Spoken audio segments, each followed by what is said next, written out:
I call Gareth Hughes. Kia ora, Mr Chair, ngā mihi nui kia koutou kia ora.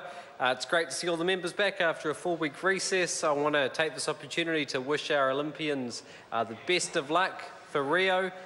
Mr Speaker, if anyone's watching the parliamentary broadcast and not watching the Olympics right now, they would see some pretty pure political athletes on that side of the House. You'd see some gold medal candidates when it comes to pole vaulting over facts, in terms of political spin, mental gymnastics. Mr Speaker, you're not Mr Spin.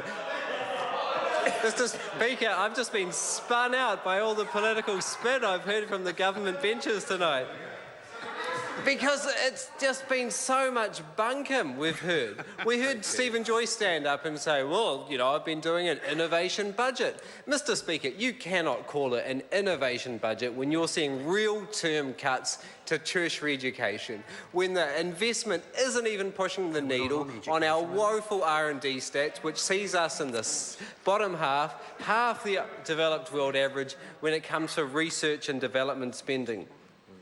We saw Jonathan Young angling for a medal for the fact we're 80% renewable. Mr Chair, we have less renewable electricity in New Zealand than we had in 1980 or we had in 1990. This government does not deserve a medal to say that we're at 80% and aren't we doing well. And then Simon Bridges got up.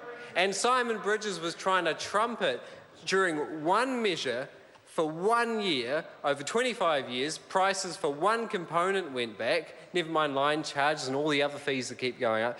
One measure, one component, over 1 year after 25, we saw the generation component of electricity bills decline. He was trumpeting that as a great success.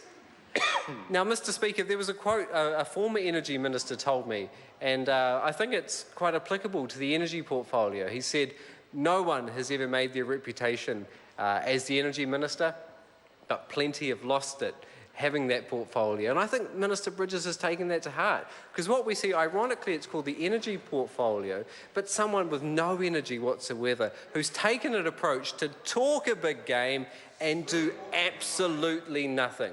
He's absolutely risk averse. He's refusing to look at the global trends. Look, when it comes to electric cars, allowing them to drive in busways isn't going to cut it. This is a minister that's continued the tens of millions of dollars of tax breaks and subsidies for last century's fossil fuel polluting oil industry.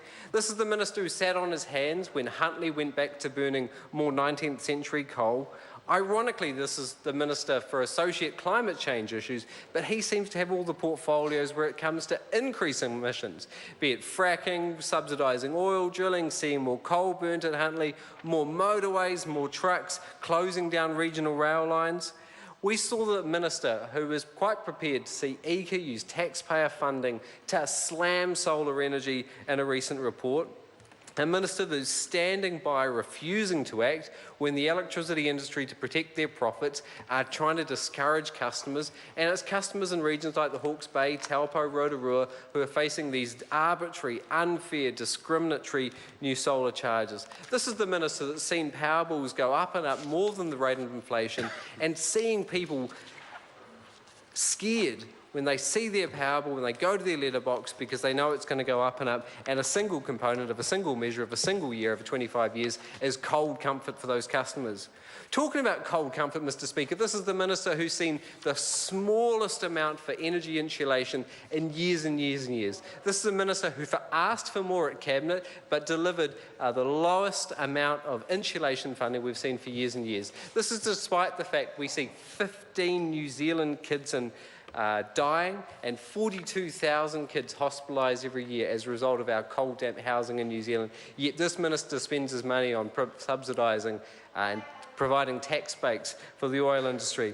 Mr Speaker, what we see is a minister missing in action, someone with no vision, no leadership. He's not acting, but it's a tragedy because we've got such tremendous opportunities. There are 4 times more jobs when it comes to clean energy than fossil fuels. We do have a good energy story to tell. Once upon a time, we were leaders and pioneers.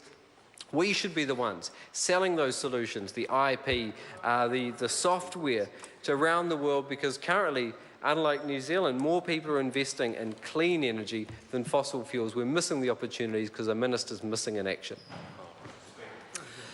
I call the Honourable David Cunliffe.